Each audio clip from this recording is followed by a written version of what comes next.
4 वाजता ड्युटीवरून हे आले की आल्या त्यांना चहा लागतो. यायच्या आधीच फोन करून सांगतात की चहा ठेव मी येतोय म्हणून. माझ्या सासूबाईंसारखी सवय आहे त्यांना पण दिवसभरात 4-5 वेळा चहा लागतो. जेवण नसलं तरी चालेल पण चहा पाहिजे. कॅन्टीनचं जेवण काही चांगलं नसतं त्याच्यामुळे ते काही पोट भरून जेवण करत नाहीत. आल्यानंतर त्यांना भूक लागली होती तर त्यांच्यासाठी मस्त अशी भेळ केली होती. कांदा, टोमॅटो, हिरवी मिरची, कोथिंबीर वगैरे टाकून छान झाली होती भेळ. एवढी मोठी भेळ खाल्ली म्हटल्यावर म्हटलं की संध्याकाळच्या स्वयंपाकाचा ताण वाचेल, पण कशाचं काय.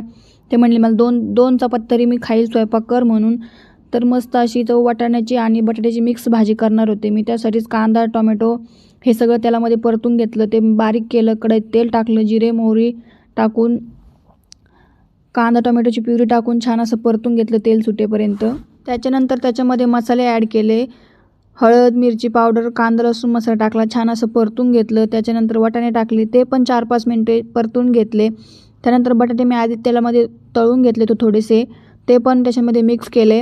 ते पण 2-3 मिनटं छान असं परतून घेतलं आणि त्याच्यानंतर त्याच्यामध्ये गरम पाणी टाकलं, थोडीशी कोथिंबीर टाकली. त्याच्यानंतर चपात्या पण बनवून घेतल्या.